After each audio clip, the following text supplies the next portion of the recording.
Hi, I'm Peggy Farren, and we are live with the Understand Photography Show, where we talk about travel and nature photography. So welcome to episode number 22.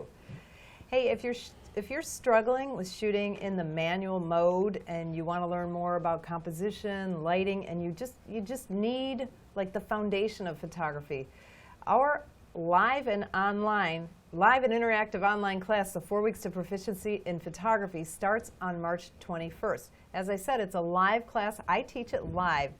And remember, our motto at Understand Photography is we simplify the technical.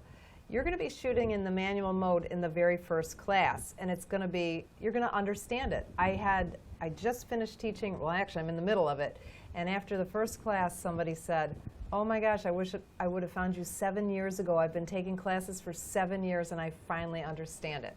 So we have a free webinar called How to Get a Solid Photography Education in Just 4 Weeks. The link to that webinar is going to be in the show notes on understandphotography.com. Watch the free webinar, see if you like my teaching style. If you like my teaching style, maybe you'll like the class. Again, it starts March 21st. Also, I still have an opening, or actually I have 2 openings for our Mount Dora ladies trip, which is this Wednesday, February 8th, my birthday. It's limited to only 5 ladies. We go to Mount Dora, Florida, which is the cutest town in Florida, I swear. It's all like Victorian architecture, and we stay in the top-rated bed and breakfast on TripAdvisor, and we go on a boat tour through the canal of boat. There's a chain of lakes, and we go through the canals. We do all kinds of stuff. It's really fun, and it's an educational opportunity for beginner to intermediate photographers, ladies only. That's February 8th through 10th. So if you're interested in that, email me at info@understandphotography.com, and I'll tell you more information. Joe Fitzpatrick is leading the St. Augustine trip May 4th through 7th, and that's got a heavy emphasis on bird photography, but it's also got a nice variety of other types of photography as well. So check us out at understandphotography.com. Click on the training tab. And one more thing, we are on iTunes now, so please listen to us. Do a search for the Understand Photography Show on the podcasts, and please rate and review us. It really helps us out a lot. One more announcement. Now, Joe Fitzpatrick is my guest today, and Joe is our lead instructor here at Understand Photography. He's like the super brainiac. He knows everything, I swear. But he's also the president of the Florida Camera Club Council, which is the statewide group of all the camera clubs within Florida. So Joe is the president of that. So I have to make an announcement for we call it the FCCC. It's f3c.org is the website, and they're having a convention March 10th through the 12th at Florida Gulf Coast University here in Fort Myers, Florida, and it's amazing. The keynote speaker is Rick Salmon. There's all kinds of very, very high-level speakers, and then there's me. I'll be there too, speaking. So hopefully you can make it to that convention. It's going to be an amazing weekend. The price is really affordable. Go to f3c.org. Okay, so Joe Fitzpatrick, I just told you, is my guest today. If you've been following us all along, I think this is his third or fourth? Third time here. Usually he's behind the camera, but we've got Heather back there doing all the work now. And as I said, he is the lead instructor here at Understand Photography. He also leads most of our photo trips. We also do day trips and things like that. He's amazing. He's like a walking encyclopedia of photography. So welcome, Joe. Glad to be here, Peggy. Thank you. Glad to be here on this side? I'm glad to be here on this side, yeah. Hi, Heather. Doing a good job back there. So we're going to talk about camera support systems. What the heck does that mean? Well, that's a nice fancy term for something that holds your camera, basically. And there's different types. There's tripods, there's monopods, there's bean bags, there's system rails. There's all kinds of things that people have invented just to hold a camera so you don't have to. So why wouldn't you just hold it in your hand? Well, less shake. You're going to get a sharper image if you hold it yourself. If you held it yourself. When you have it mounted on a tripod, let's say, it's a nice stable platform, so you can get a sharper image. You can use a slower shutter speed, which is very useful if you're doing night photography, let's say, astrophotography, or if you're trying to get that silky water effect you talk about, you need a long shutter speed. You're not going to be able to hand hold that. When you're doing landscape photography during the day, you may have a fast enough shutter speed where you could hand hold, but by putting it on a tripod, you can use your lowest ISO, which is going to give you your best image, best quality, highest quality image. Oh, So- okay. All right. So what kind of, you said that there's tripods, monopods, bean bags. Well, most people use a tripod. Okay. All the other things are kind of specialized or something to use if you forgot your tripod or you can't use it where you go. The tripod is the preferred thing to use. Okay. So if I'm getting a new tripod, what should I look for in a tripod? Well, you look for three things. You want one that's rock solid. Okay. You want one that's inexpensive. Uh-huh. And you want one that holds your camera, obviously, right? So you have to have a rock solid tripod. It has to yeah. I'm losing my train of thought here. It has to be lightweight. It has to be lightweight. Yeah, that's what I'm thinking. I'm ahead of myself. So anyway, you want it rock solid, you want it lightweight, and you want it inexpensive. So you can pick any two. I was going to say, is that possible? That's what they say. At best, you're going to pick any two. Because I know for me, especially as I get older, the weight makes a huge difference. I do not want to be carrying a heavy tripod around. So do you have, okay, so for me, I can pick two. So I want lightweight and sturdy. Right. And so what do I have to give up? The third thing? Expense. Oh, I'm going to pay a lot of money. You're going to pay a lot of money, and that's going to do a twofold thing. The tripod itself is going to be lighter, and your wallet's going to be nowhere near as heavy afterwards. So you're going to get a double lightning effect there. That's cute. Okay, so all right. So what else? What else do I need to look at? Okay, so when those you're are just the legs you're they're talking just about. yeah. When we're talking a tripod, we're talking the legs. We're talking the three legs and the thing at the top that holds them together. Is basically what a tripod is. We call the legs the sticks usually. Okay. So anyway, they can be made of a number of different materials. Wood was the old traditional thing going back to the first cameras was wood, and then you had steel, and then you had aluminum because it was a little lighter weight, and then today you have carbon fiber, which is your high-tech thing. And that's the expensive one. That's the most expensive. They're lightweight. They're lightweight. But super sturdy. Super right? sturdy, and the big thing about them is also they damp vibrations going up and down the tripod leg. Like if you when your shutter's released, you might get a vibration, and that might carry down through a metal leg and vibrate and shake things a little bit. Where the carbon fiber damps it. Wood does the same thing, but wood's really heavy. Wow. So that's No, I didn't know that. yeah. So you get this dampening effect as well. So you're getting lighter weight and you're getting more stability and dampening with Okay. that. But you're paying for it. Example I looked up before we came.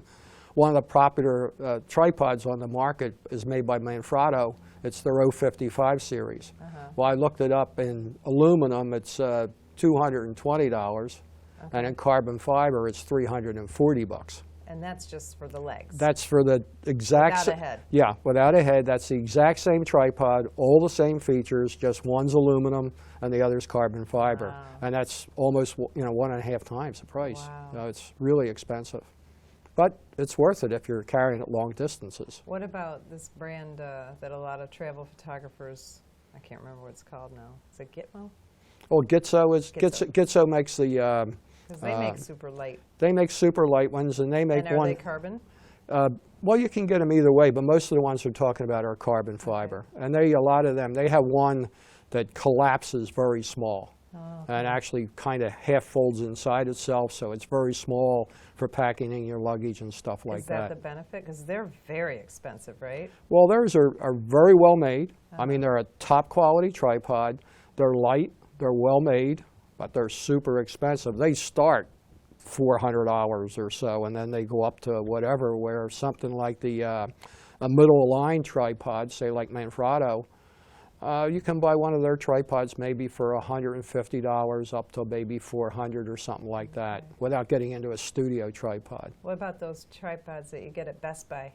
They're $25. and you're paying $25 too much for it. I will say I have a couple of them, and I put my flashes on them. Oh. But even then, I'm concerned putting a flash on one of them. They might get tipped because they over. might fall over, you know. But they're handy for putting a flash on if you're doing product photography or tabletop photography. They're fun for that. But other than that, they're useless.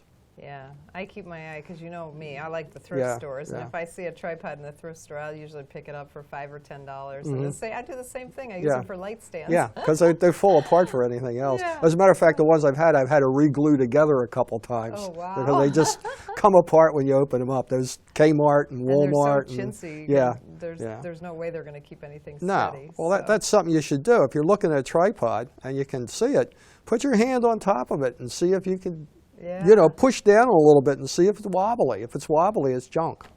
Anything else about the legs that you want to talk about? Well, there's two types of, you know, they open and close because there's usually three sections or four section legs. So they can make yeah, it so they shorter. can collapse it. The more sections you have, the more joints you have. So that adds a little bit of less stability in there because there's more things. And also, the bottom leg has to be thinner because you have four 'cause it sections goes got to stack inside. inside. But the big thing is what holds them. There's two ways they do it. There's twist locks where each section goes inside the other, and you twist this knob on it, like a collar on it to tighten it, to stop it. And the other is there's a lever on there, and you flip the lever to tighten it. And people, that's one of the big arguments on the forums is which is better, twist lock or flip lock. I'm in the flip lock camp. And why is that? Well, the argument with the twist lock is that they won't get caught. There's no lever sticking out, so they didn't get caught while you're climbing through the brush with your tripod in your pack. You know, now if I was like one of these World War II movies and I have my tripod on my back and I'm climbing under the concertina wire and I don't want to get caught in the machine gun, well, I might consider one of them. But you don't. But I don't typically. I don't typically climb under barbed wire, so I don't really have that problem. I like the lever locks because they're easy. They're easy and quick to deploy. They're fast, and also you have a visual confirmation of whether they're locked or not. I can look over there. All ours are lever locked, and I can look and see they're all locked. With a twist lock, you don't know how tight it is. Oh, so it until you start to sink you know, in. and then you're standing there, and then you notice the camera's starting to slowly go to one side, and next thing you know, it goes over. So you're always trying to tighten them, and you're never sure if you can tighten it enough. So I like the levers. They flip open easy. They're easy to use with gloves. So I like them because they're fast. Yeah. You can go, you know, you can flip them all and Yeah. then Boom. pull the legs Yeah. out and then flip Exactly. them back up. Yeah. What I don't like, though, is I have pinched my fingers on them many, many, many, many times, and Yeah. that hurts. Well, the newer ones seem to have bigger levers, and there's they're less not as likely. easy to- Yeah, they're not as prone to do that. Oh, yeah. All right, so what about the heads? Well, the heads, excuse me. When you're buying the tripod, typically you're just buying the tripod, unless you were talking these $25 wonders that come with a head. The head, which is actually what holds the camera, is a separate item. And they're broken down into two basic types. You have a ball head, and you have what they call a pan and tilt head. And these are the two types. Now we'll talk about the pan and tilt head first. That was the original type, and that allows you to move the camera and tilt it up and down, and then swing it side to side. And there's two different levers to accomplish this. And also what they call a three-way pan head also allows you to take the camera and flip it over into portrait mode. Okay. Okay? You buy a pan and tilt head strictly for video, it doesn't have that third flip it over because you're not going to put a video camera on its side. Right. But the video ones usually too, the panning motion is damped, hydraulically damped, so you get a smoother motion. It smooths out the jerks. Okay. But they're very nice, the pan and tilts, and some of them are geared, where instead of just moving it, you actually turn a knob and the gear raises or lowers or swings it around. So you can get real tight positioning and very accurate framing on a shot. Okay. But of course, it's time consuming because you have two levers or gears or whatever to move. Okay. So they give you precision. The ball head gives you speed. With the Okay. ball head, there's one or two knobs. You loosen them, you position it where you want, and you twist the knob and lock it down. Bang. But of course, it's very difficult to get it exactly precise, especially because the ball heads, a lot of them have what they call sag. As you lock it, it tends to shift just a little bit. Okay. Not a whole lot, but a little. Right. And some of them do, well, some of them do it a whole lot, Yeah. and some of them depending do on- it just a little. Again, depending on how much you pay, probably. Ironically, no. Really? Yeah, DP Reviewed that has done a couple ball head tests, one on the biggies and one on the intermediates, and it's surprising how some of the big names that everybody swears with have more sag or shift than some of the Wow. less expensive ones. I was surprised. Now, I know a couple of people we've had on the show switched from ball heads to the gear. Yeah, the gear head, is gear that the head. Yeah, pan and- gear head is pan and tilt. Yeah, So that's, Yeah. if somebody says gear head, they're talking about yeah, pan and it had to tilt. be a pan and tilt. Okay. Yeah. And that was for the precision. Yes, yeah, that's for the Okay. precision, and that's great if you're doing product photography or something like that, or maybe landscape photography. But for most of our photography, we want to be able to drop the tripod down, quickly adjust the camera, bang, and be ready to take the shot or give it a little side Now, positioning. how do you put the head on the legs? Well, Is it there's easy, or- there's a on the tripod legs at the top. There's a screw, a bolt that sticks up, and that's a standard size. Actually, two sizes. One is more typical than the other, but they're standard sizes. And interestingly enough, they're U.S. spec. They're not metric, Oh, even okay. on the European ones. So it goes Oh, back to that. okay. So there's that bolt that sticks up, and your ball head has got a thread in the bottom, and you just screw it on. That's it? That's How do it. you get it off? Just You unscrew need it. a tool? Well, no, you don't need a tool. You just Need to be strong. need to be strong to can't get do it. it, that's yeah. why I'm asking. No, you need to be strong to get it off. Now, But you can order tripods where it's all put together for you. yeah, and some of them are good. I mean, we talked about having cheapies that do that, but there's also mid-range tripods where the manufacturer happens to make both ball heads and the legs, and he'll sell you a package, and you'll probably save maybe 10 or 20% on buying the two items as a package. Of course, the question is the ball head in the package one you really want? Okay. And that's the decision you have to make. It's nice that you can separate them because maybe this guy makes the tripod you like, and this guy likes the ball head you make. I see. Okay, But so you can mix and match brands. you can mix and match brands because they all have this standard 1/4-20 thread on there. And the ones that don't, the ones that use a little smaller thread, all your ball heads come with a little sleeve that goes in so you can adapt to that. So it's a Oh, okay. non-issue.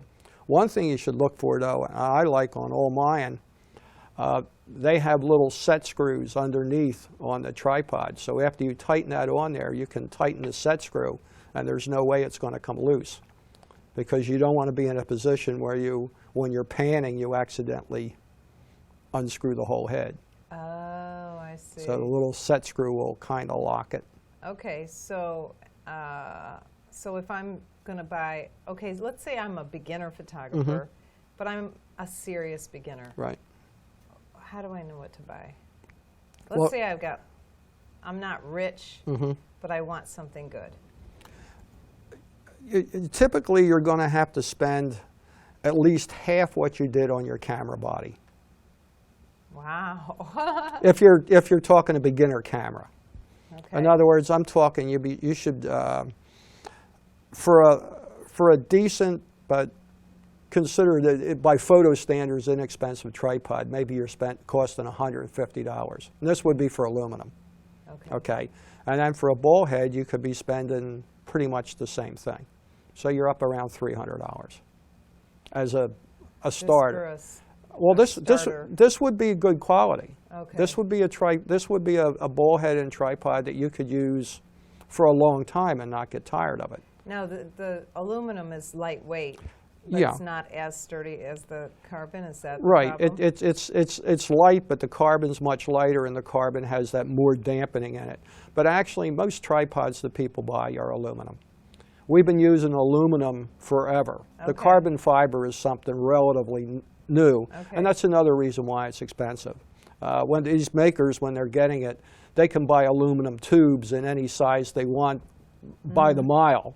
But carbon fiber is kind of a custom thing still, and they have to have it done right and everything. So the raw material is a lot more expensive. I see. Okay. So you're saving weight, but it's a question is that, sometimes it's funny, you see them, they've saved a pound on the tripod, and then they have this humongous head on top of it, and then, they have all the other stuff they're carrying. So that pound they saved on the tripod is really, Now, now tripods have a weight limit, right?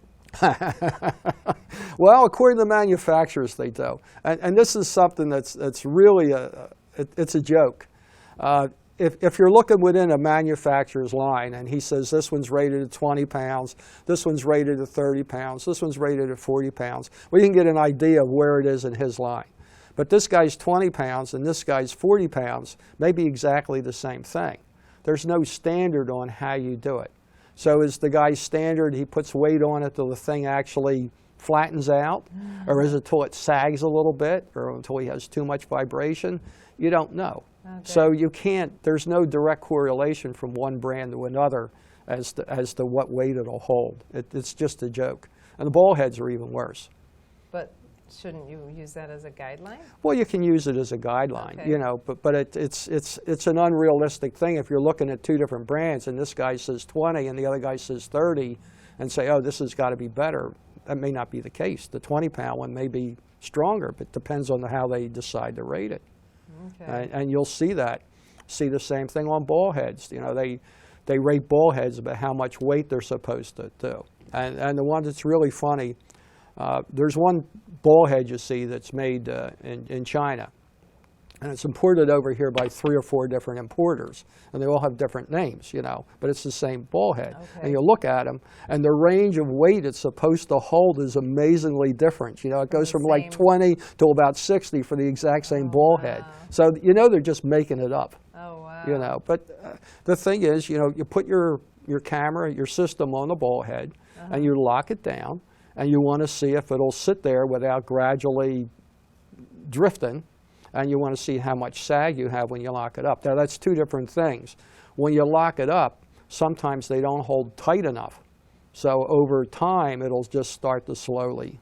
Oh, because the lock mechanism. The lock mechanism isn't firm enough to lock the weight, yeah. Oh, okay. And then the other thing is just a little bit of shift you have when you actually lock it. Now, this is not, I'm all completely off this script. Okay. So I do a lot of beach photography. Yeah. And how do I clean the sand off the legs? Garden hose. Garden hose. Garden hose. Or take it in the shower with you. Ah! If you really love your tripod, shower with it. And that'll get the sand out of the little nooks and crannies? Obviously, open everything up and hose it down as much as you can, and that'll wash everything out fine. Open up your locks. Now, there's another thing with twist locks, as opposed to flip locks. They're hard to keep clean. A flip lock is a very basic thing. It's just a lever. You open it, you can hose it. The twist locks, especially the better ones, are very complex mechanisms inside, and they depend on precision clearance and nothing getting in there. So if I get sand in there. If you get sand in there, you have to take it apart. Go get yourself a YouTube video and watch them taking one of them apart. It's not an easy. Not an easy thing. No. I mean, there's a lot of, and the more stuff you have there, the more prone to failure it is. I mean, I just don't like them from a mechanical standpoint, too. Okay, okay. Now, do I need to dry it off with a towel? They won't rust, right? Well, obviously aluminum isn't going to rust, but you probably have some steel parts in there. So the screws and bolts. So I would take a towel and just wipe it off. Now, some people recommend, as a matter of fact, I just watched the video, and the guy, when he was done, he's spraying the whole thing with WD-40.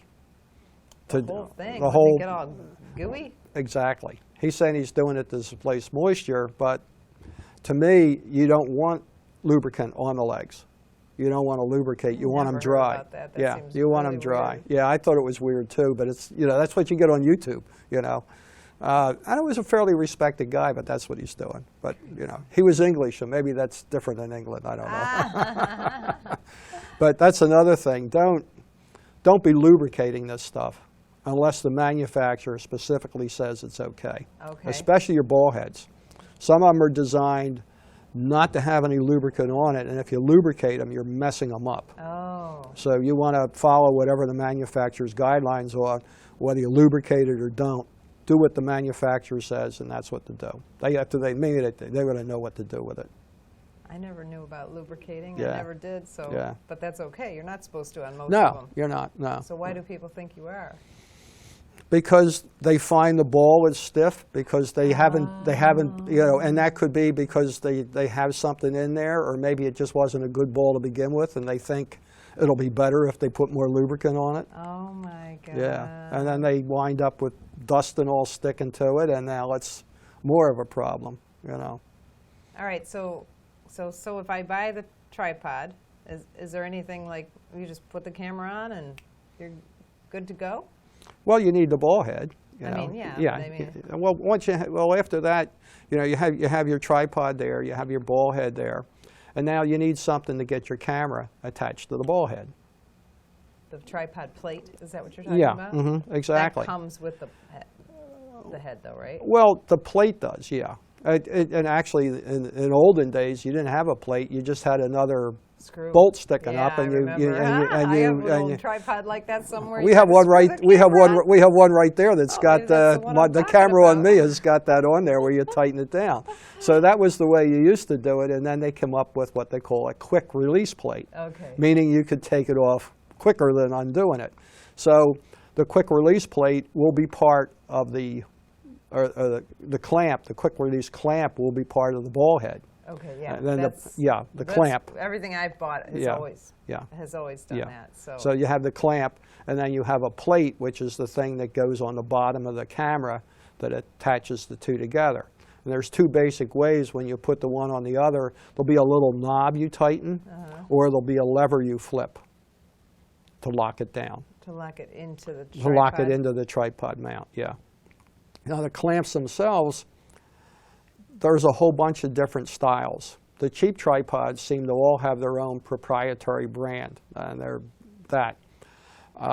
In the better tripods, with the exception of Manfrotto, they all seem to have settled on what they call the Arca Swiss style. Arca Swiss. Arca Swiss. Arca Swiss is a manufacturer of ball heads, okay, among other things. And they came up with this style of plate. Okay. And I say style because there isn't any published standards on the size and the angle of the stuff. So people are using it, but since there isn't any standard, there might be slight differences between this guy's plate and this guy's plate, or this guy's clamp and that. Okay. That's not a big deal if you're using a knob to tighten it down, but if you're using the clamp style where you flip a lever to lock it down, and it depends on it being the right width to lock Exactly totally, the right exactly size. the right size. Now some of them have an adjustment knob on there, you know, so you can set it for whatever your plate is. But if you have plates from more than one manufacturer, you may have to adjust that for each one to get the proper clamping so it doesn't go sliding out.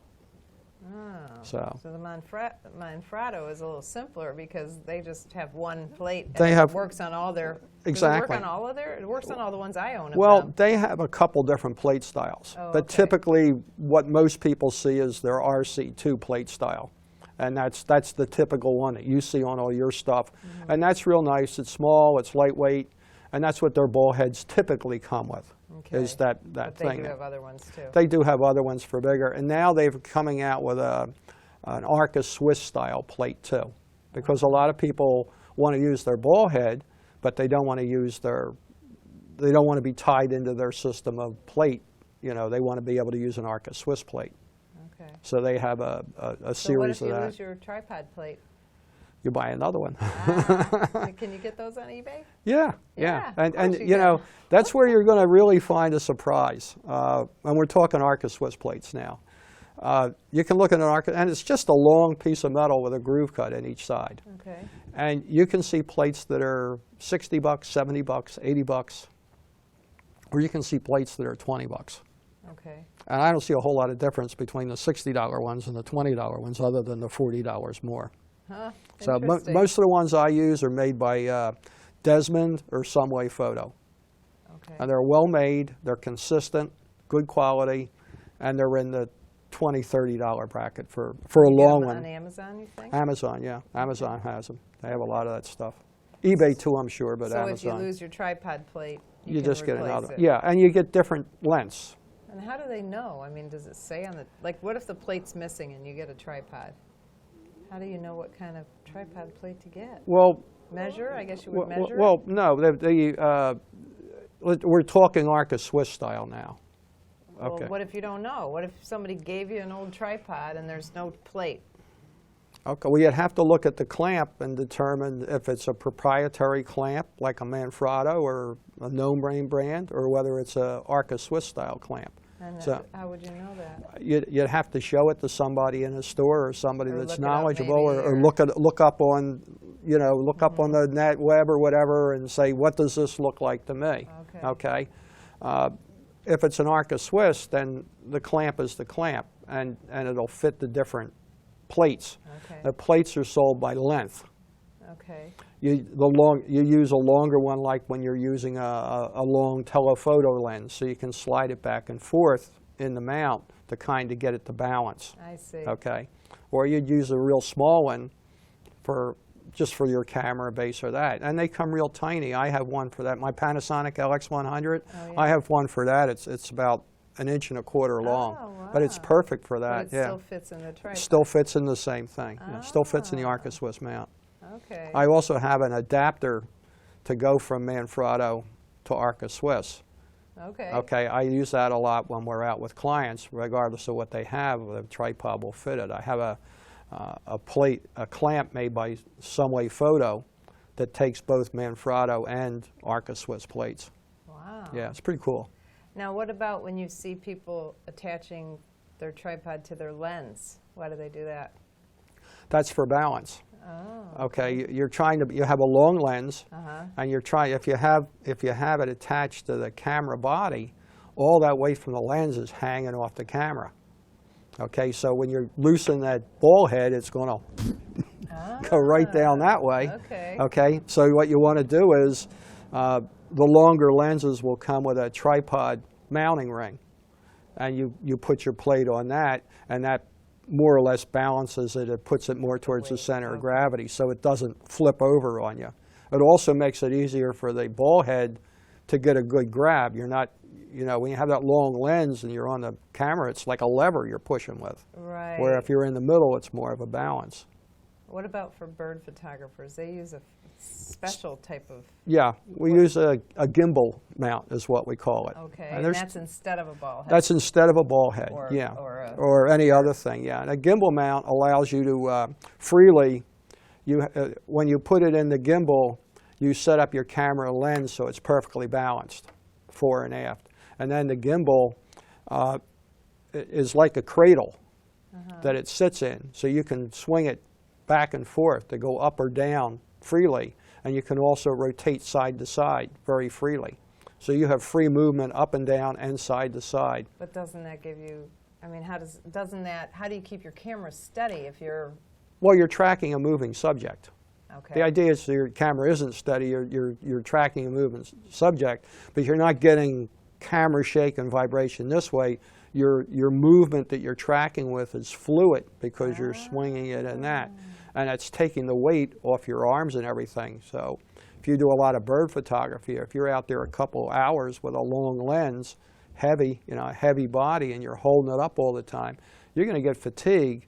And the more fatigued you are, the more shake you're going to have. That makes sense, Yeah. So you put it in this, and now you've saved your back and everything else. You can swing around and do this. So they're great, but they're a one-trick pony. That's all. Pretty much, they're good for things in motion. Okay. They're not particularly good, and they're set up so the camera, it's a long lens, so it's difficult to, you couldn't take a landscape with it because you'd have an awkward time getting the camera body sideways in it to use it. They're not really set up for that. Wait, so they're set up for your camera to be in portrait mode? Is that what No, you no. said? They're, Wait, in other words, I didn't understand. they're set up so the lens mount ring is holding it. If you go and try and put the body on the gimbal is in the way. Oh, I So it see. becomes difficult. I Okay, see. so they're set up so you're mounting the lens. Why wouldn't bird photographers just use a video head? It's not, well, they're damped to slow you down in your movements. The video head. The video head. The video head, the idea behind that with the fluid head is it's putting resistance on the panning motion to keep it smooth.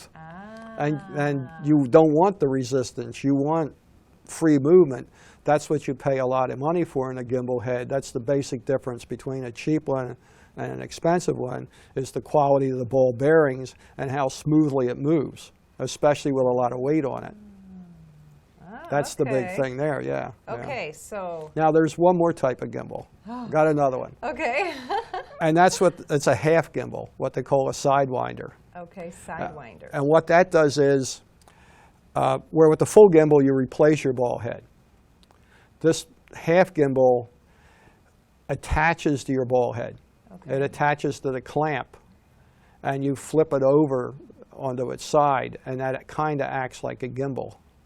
It doesn't quite as good, but it allows you to leave your ball head on there, and then you put this attachment on, and then you have the back and forth movement. Oh. You don't have as much ability to precisely, with a full gimbal, you set up the lens so it's right over the top of the tripod. It's dead center in the tripod and dead center back and forth. You don't have as much adjustment with this.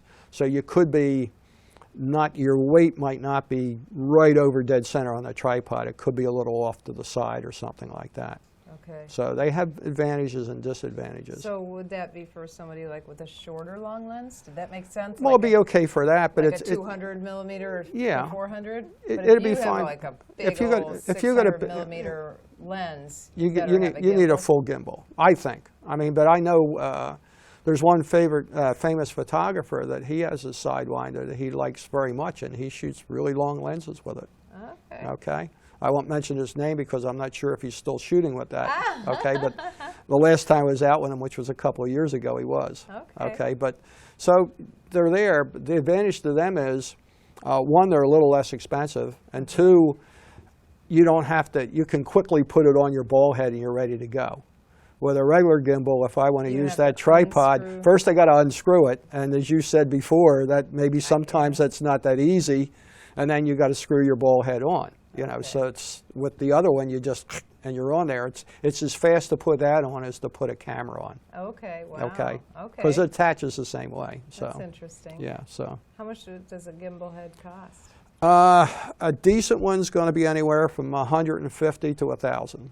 To $1,000? Yeah. Wow. The cheap ones aren't as smooth. Cheap one being the 150. 150 aren't as smooth, typically. Sometimes you can get a good one and it moves real smooth, and they're not really designed to hold real heavy lenses like that 600 you talked about or something like that. They're perfectly fine, in my opinion. If you get one that's smooth, if you got something like a 100 and a 400 lens, or you got one of these new 150 to 600 lenses, they're fine for that. Okay. You can use that. You can use that. They'll do just as well. I have an inexpensive one. It's an Adorama. Flashpoint is their brand, like Craftsman Sears. You know, it's Flashpoint. Right. And I actually bought it off a friend of mine used, but I think they go for 150 to 200 new, and for a 150 to 600 lens, it's fine. Okay. It works just well. Now, if I had a 600 millimeter f4 on there or something like that, no, I would have a Wimberley. I'd spend the money. Wimberley is one of the big brands, and they're considered the industry standard for quality. There are some that are more expensive than theirs, but Wimberley's been around a long time, and they're considered the brand, you know, and they're making an excellent product. Didn't I tell you guys that this guy is like a walking encyclopedia for photography? Knows everything, I swear. He's not even looking at any notes. Maybe we can get some sponsorship from Wimberley, or who else did Adorama? You out there, Adorama? And Manfrotto, I've mentioned them a couple times. All right, now I lost my train of thought. Okay. We lost that a long time ago on this. What about joystick? Now I'm looking at the script finally. Joystick and grab ball heads. Yeah, they're like trick things, and a lot of times you see them on some of the cheaper tripods. It's a ball head. It's a ball head, but it's got a big handle on it. And first off, they have a little tiny ball. And the smaller the ball, the less smooth the movement and less likely it is to clamp a heavy load. Plus, to use it, you're constantly squeezing your hand. Now, you put your hand like this and squeeze it 100 times, and let me know how that does your carpal tunnel and everything. Oh, yeah. Okay, because it's awkward. And the other type is like a joystick, and you're squeezing it. It just sticks up with the camera on top, and you're squeezing it this way. So the one you're squeezing. So the grab ball is this way, and Yeah, the joystick is this yeah, way? Oh, yeah. okay. And So they you don't can. like those? I don't like them, no, because they're not designed for they're not designed for more than the basic kit camera, you know, Okay. entry level. And you're going to find using it, although they're very quick, they're very fatiguing if you're doing a lot of repositioning. Okay, that's interesting. So I'm not crazy about them. I've seen those, but I didn't know. Yeah, yeah. It's something, when I first got into photography, I thought they were really cool, and I bought one. Oh, you did? One thing as photographers, we waste a lot of money Yeah, on stuff that we and that think was is going to be exactly cool. right. Yeah, and that's the thing, going back to your tripod and ball head. If you get a good one, it's going to last a long time. If you get a cheap one, then next year you're going to get a little more expensive one, and then next year you're going to get a little more expensive one, and you're going to wind up with a whole bunch of junky tripods until you get the one light stands. and you can use for light stands. You know. I have some advice about tripods because my first expensive tripod was $500 and I left it somewhere. Ooh. And you know, back then I was just doing weddings, so I'm sure I left it somewhere where I would have gotten it back if my name had been on it. Yeah. So my name is on everything now. So that's my advice about tripods. Get a little address, you know, the stickers with your address, put your name on it somewhere. Yeah, you'll notice all mine have the name on the legs. Now you're talking about, okay, so we're talking about all these big tripods. I mean, they have like little tripods and things like that, right? Yeah, but that brings up something that we didn't mention when we were talking about selecting a tripod. Okay. The taller the better. You don't want it, first of all, when you're talking about tripods, some of them come with a center column you can extend, and some of them there isn't any center column. So you want the tripod so it's tall enough without extending the center column that you can look into the viewfinder. So you're what, 6'1" or Six, something? yeah. 6 foot. So you're gonna want. I want a longer taller, legs. yeah, because I don't want to be bent over all the time, or I'm going to wind up with. Yeah. It's going to be a pain in my back, literally, you know. So you want a tripod taller the better, or tall enough for you to look into Right. without bending And over. because you don't want to pull that up No. Because as soon as you do that, you have a monopod. and it's not as sturdy. Now, it's not as sturdy because that center column causes more vibration. So I look at, I like having a center column in my tripod in case I need that extra height for something. But I don't want to use it all the time. It's something there for emergency Very odd good use, advice. but not for all the time. Now, does it say, like if I'm going to shop on Amazon.com or B&H Photo, is it going to say this, when legs are extended, it's 6 feet tall? How do you know? Well, good point. There again, like the weight, you got to watch. They don't. An inch is an inch, so they can't do that.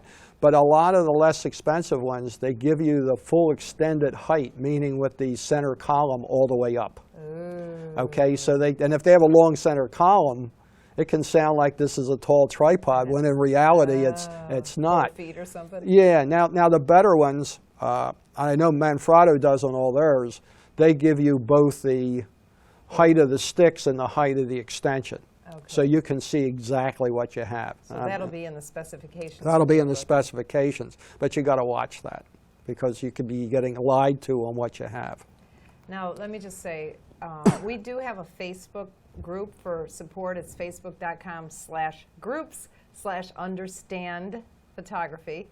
And whenever I'm ready to buy some new equipment, I ask, you know, I need a tripod and I'm 5'3" almost. And, you know, and here's what I'm going to use it for. I'm going to do landscapes and, you know, and portraits. What brand, what ball head. And we've got Joe and other technical people who they love to do research and find the best tripod or best flash, whatever kind of equipment you're looking for. So join our Facebook group. It's free, and you can ask all kinds of questions. We've got a lot of support there. All right, so what about the small tripods? Okay, the small ones, they have like tabletop tripods and things like that, or a specialty. I have one I particularly like. Again, it's made by Manfrotto, so I'm not getting money from them, but I should be. It's called a Pixie. Pixie, and it stands, when you have the 3 legs extended, it's very stable, and it stands about maybe 4 inches high, and it's got a little ball head on the top, and you can use it with a 4/3 camera maybe. It'll hold a starter DSLR. Like a Canon Rebel? Yeah, something like that, with a kit lens, yeah, something like that. I use it with my Panasonic LX100. And it's great because I can walk around with it and just have it screwed into the bottom. It doesn't have a quick release. It just screws into the bottom. And it only sticks out it almost looks like a handle for it. Okay. And I go somewhere and I can set it up. I've done, we were in Cuba and we were in a restaurant and I had that there and I set it up on a shelf and we did a time lapse of the whole restaurant we were in there. I saw that video. Yeah. That was cool. Yeah, so it's really cool. And then I've seen a lot of these tabletop tripods, and most of them are so flimsy, you put the camera on and they fall over. Oh, yeah. They're really 'Cause junky. They sell those little ones Yeah, all over, like at the airports, and they're $6. Yeah, and $6. they're not worth $6. Maybe if you put a GoPro on them, something like that, you're fine. But if you have something more, this is really nice. It's a nice But little they're thing. expensive.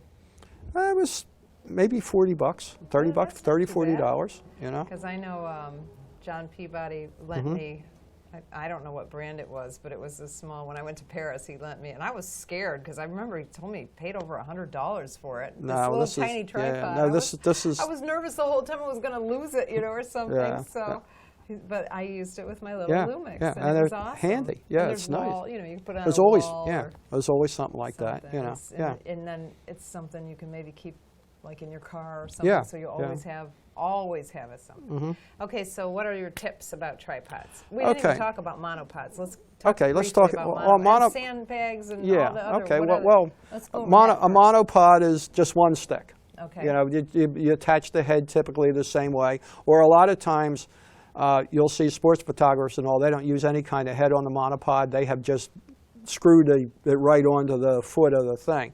A monopod is going to support a heavier body where you don't have space to spread out a tripod.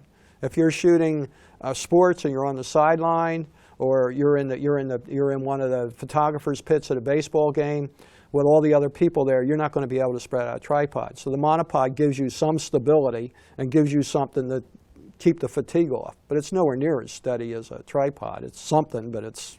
I have a really nice monopod, and it's a Manfrotto. This is like the Manfrotto show. Anyway, it has. I use it for weddings inside churches when I have to move around with my long lens a little bit because they don't usually let us use flash. So I'm on a long lens, and the longer the lens, the more likely you are to have motion blur from shutter shake, right? So I use my monopod, and it's got a lever, so I can pull up the leg and carry, and then it's about maybe, I don't know, about 2.5 feet, and so I can carry it like around the. I got it hold down to a science, like in a Catholic mass. Our Father, everybody stands up. I zip around to the side, so I can pull that up, and then I squeeze the lever and I pull it back down. And nice. It's nice. Yeah. It was like $80, I think. I've had it a long time. It doesn't have a head. It just, but it has the quick release. Right. Oh, okay. So I can switch that over, because I keep the tripod over near the aisle. So I can switch the heavy lens over to the tripod and do it quietly and quickly. So I really like my monopod, although that's the only thing I ever use it for, is when I'm doing a wedding in a church. And because I live here in Southwest Florida, everybody gets married on the beach. I don't use it there. I used mine yesterday. I was out on my friend's boat, and we were shooting white pelicans. And I used the monopod. But there's a trick to that. When you're on a boat and the engine's running, you're getting vibration. Oh, yeah. And if you set it on the deck, the vibration will go right up through the thing and buzz it. So you set it on your foot. Oh, that's a good Obviously, idea. you don't wear sandals. That's But if you funny. set it on your foot, that kinda- will dampen the vibration, the shoe and all. So you can set it that way. I learned a new word today about dampen. I mean, I've heard that word, Yeah, but not in yeah. the way you're using Yeah, it. reduces vibration amplitude. Okay. Yeah. All right, so what about the bean bags? Okay, bean bags are great for travel. You take the empty bean bag with you. When you get to your destination, you go into a store and you buy a couple pounds of beans, put it in the bean bag. And now you you set the bean bag on whatever irregular surface you have, and you lay the camera or the lens or whatever in the bean bag. That's nice and simple. But of course, when it's filled with beans, it's bulky. Yeah. You know, and it's got a certain amount of weight to it, which is why you go to your destination with the empty one and buy the beans there. Beans. Yeah. But we've used them for years. That's a nice way. I'd use that a lot of times before I got that little pixie thing, but that works better for me now for that. And you can put them on the ground to keep your camera off the Yeah, ground. yeah, it can do all kinds of things. And they put them, like if you go to Africa, they put them over the sides of yeah. the railings to kind of Yeah, steady they have ones that are actually like 2 bags with a little top to them, so you can hang it on the windshield or window of the car and set it on like that. There's ones like that. So you can do it like that. Another thing, there's all kinds of systems. You know, they're very inventive. There's clamps to. Jobo makes these little small tripods where the legs are all flexible and they can be bent to go around trees and obstacles and all kinds of things like that. You have to really be careful on those, right? Yeah. You get the brand Jobo. That's the brand. That? Jobo. Okay. That's the ones who invented it, and theirs work well. The cheap ones I found are all useless. They don't grab. They just fall apart. That's the one I got. You know, even with something light on like my Lumix, one of them it'll just sink. So. All right, so do you have any tips about tripods, monopods, bean bags? I just happen to have a few right here. You have a list right there? I have a list right here. Okay, one we've already mentioned. Buy the best tripod and head you can afford. Or you're going to be buying a lot of tripods and heads over time, and you're going to be wishing you hadn't, you know. Now, I've always bought decent tripods. I mean, not the top of the line, but I've always bought good ones. And the example here is we have 3 tripods on 3 cameras. 2 of them are ones that I've had forever. You know. How long is forever? Mid-70s. Oh my gosh. One of them being a video tripod and the other one that. I love that video tripod. They're, I use that thing a lot. They're made by an outfit called Vanguard. Okay. They're still around and they still make a good tripod. You don't hear much about them, but they, you know, the 70s, they last. 70, 80, 90. That's pretty old. Yeah. And they're both pan tilts. Okay. On the heads. Oh, okay. okay. So if you buy a decent tripod, you'll use it a while. That was always the old joke too. Bogan, which was the precursor to Manfrotto. Manfrotto bought Bogan, right? Well, Bogan was an importer in the U.S., Lester Bogan. And he went over to Manfrotto, who at the time didn't make tripods. They made something else. I forget, something weird like umbrellas or something. And he came up with a tripod design and hired them, their plant, to make it for him. Oh, I see. And then he, in the U.S., they marketed them as Bogan tripods, and in Europe they marketed them under the Manfrotto name. And then when Bogan passed away, they sold the company to somebody who owns both Manfrotto and a bunch of other people, and they eventually got rid of the Bogan name and just went Manfrotto when I started, around. everybody called them Bogans. Yeah, that was the name, and you still see them around. As a matter of fact, I just got back from the Everglades trip on the weekend, and one of the people there had a Bogan, the old Bogan 3 sticks, the aluminum ones. They're indestructible. So that's another reason, if you're going to buy a good tripod, make sure you like it, because you're going to have it forever unless you sell it. But it was funny. They used to see the ad of him. He had his studio tripod. The picture in the ad was a studio tripod with him sitting on top of it, holding all the other tripods in his line. Oh, that's saying how stable his stuff was, that it would support him and all the tripods. That was just pretty cool. Okay, so that's one tip, is buy the best you can afford. Between the two, I would tend to lean towards a better ball head than the sticks. Okay. Okay, because if you got a cheap ball head and it doesn't move smoothly, it's going to be a total frustration for you. You can get around a leg that isn't quite as stable as the best one, as long as it's half decent. But I would spend, if I had a choice, I would go for a little better ball head than a better stick. Okay. Okay. All right. All right. Next one, turn off the stabilization on your lens. Oh. Okay. Yes. Yeah. We've talked about that many times. Yes, in we this have. show. Yeah. There are a few lenses now that you don't have to do that. They're smart. But unless the lens specifically somewhere in the instruction book that came with it said you don't have to, you have to. Okay. Now, you're talking about only when you're using a tripod. Exactly. You want the stabilization on when you're not using the tripod, but when you're using Yes. a tripod, you want to turn image stabilization or vibration reduction, Whatever they're depending on calling it. whatever Yeah. they're calling it. Optical stability or OS or whatever they're calling it. You want to turn that off when you're mounted on a tripod.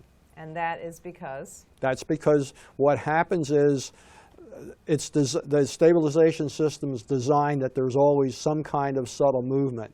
And if there isn't, after a while, it resets itself looking for it. And when that happens, the optics jump and the picture's blurred. Now, did you ever write me that blog article? No, I never wrote you that blog article. I Nag him right on live I TV. knew that was coming up. Folks, I have a great blog article on this with photos and everything else, and it will be published eventually. Especially now that it's on record that I have to do this. It's on record that I have to do this. All right, what else? Okay, what else I got here? Use a cable release. And that is That's shutter release. It's a shutter release. Okay. In other words, when you have it on a tripod, instead of pushing the shutter button, which is going to cause vibration, with a shutter release or with a cable release, which is an attachment to your camera, you're off camera and you press the button there and it takes care of it for you. If you don't have a cable release, then use your self-timer. Okay. Set the self-timer for 2 or 10 seconds or whatever. That will give the camera time to settle down from the bump you gave it when you pressed the shutter till it takes the photo. Okay. So that's another important thing when we're talking getting absolute stable. Okay. Next one up, make sure the legs are locked. Oh, yeah. We talked about that, especially when we're talking twist locks. Make sure they're tight enough. Well, after you set the camera up and you have everything, push down a little bit. Make sure it's not going to, one of the legs isn't going to sink. I've seen that a lot of people that have tightened them up or think they have, and it's sitting there and you suddenly see one leg start to slide. Now, in time, your lever locks, flip locks, are going to wear a little bit, and they're not going to be as tight either. Or sometimes when you, especially with aluminum that expands and contracts, if you go from a very hot environment to a very cold one, and it shrinks a little bit, it might not tighten enough. Oh. So if you're doing a big change in environment, or every once in a while, every couple months, open them up and give them a good shove down and make sure they're tight enough. If not, there's generally just a little knob or bolt, and you make a quarter turn on it or something like that, and you're back in business. Oh, okay. Okay. But I always, when I set my tripod up, I always make sure it's stable. Okay. Okay. So that's another one. We talked about the checking tightness of the lever locks. Hose your tripod off with fresh water. If you've been in salt water or sand or anything else, it's the best way to get it off. Okay. The salt water corrodes. It's going to corrode aluminum. It's not going to corrode carbon fiber, but you have fittings in there, especially if you have twist locks. There's all little tiny pieces in there that are made of stainless steel or whatever, and eventually that stuff's going to corrode if you have salt water. Okay. So you want to hose things off. Doesn't hurt to hose it off. Once you hose it off, don't collapse it right away. Wipe it off with a towel, but leave it extended until you're sure it's fully dry. Okay. Yeah, yeah. All right. Okay. Don't lubricate the head. Okay, unless the maker specifically said to. You don't want to do that. Hiking with the camera mounted on the tripod is not a good idea. You see a lot of people, they have it all together, and I do it myself. I do it myself sometimes. If you do that, you're never sure if something's going to happen, especially with these lever clamps on the plates, clamping plates. If you catch the lever and it opens up on a branch or something. Oh, there goes your camera. Yeah, exactly. Now some of them have locks, so when they're down, it won't open up unless you press a button. One of mine has a double lock. Yeah, yeah. We won't mention that brand again because we're beating it to death. But they all have a double lock on their system. Yeah.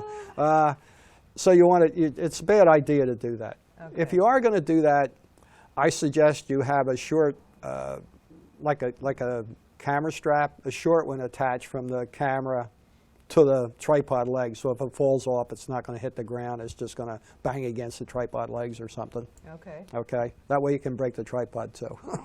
I took your strap off of one of your tripods. Yeah. It was bugging me. Yeah. But that's, As you know. I borrow his stuff. Yeah.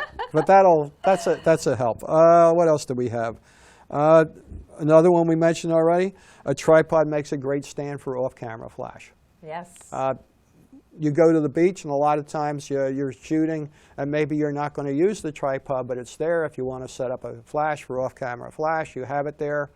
Obviously, it's not going to work well if you're doing portraits because it might be too low unless they're sitting down, because you want the light up a little higher than them typically. But for most things, you can put it on there, and it's great. Yeah. Flowers, everything like that. It's really good. I use mine for portraits, by the way.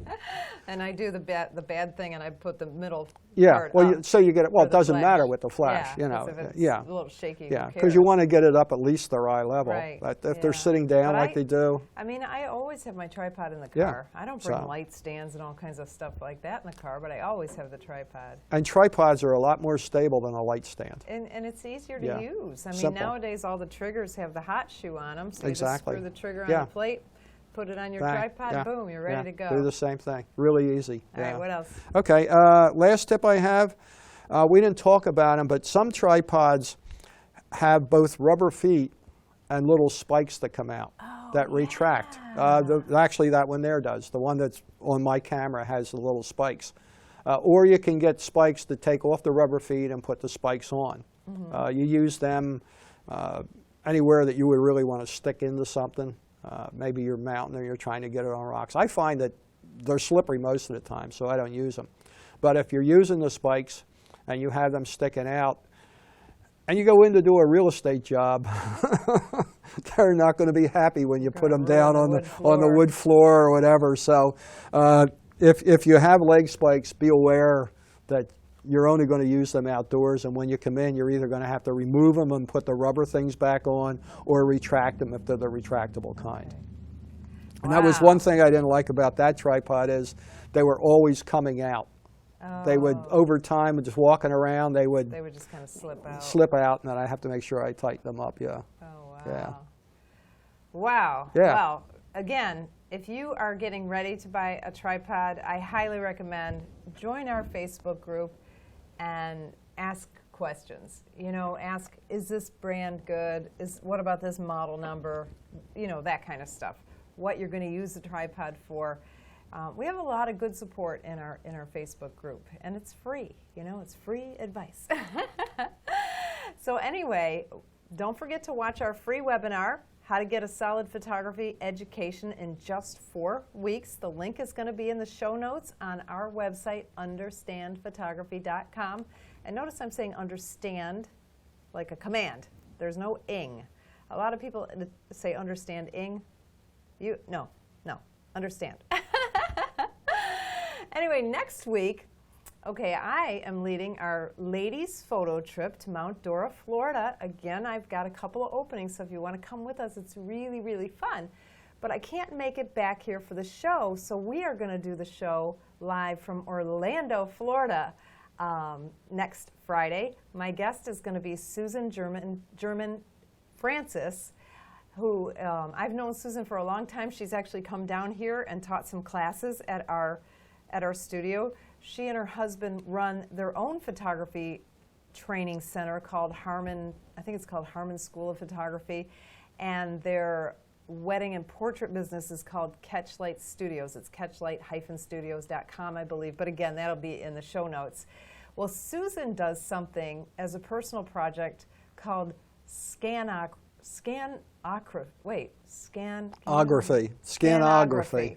I didn't even know what that was. So I looked it up, and it's really cool. She actually scans things to turn them into beautiful photographs.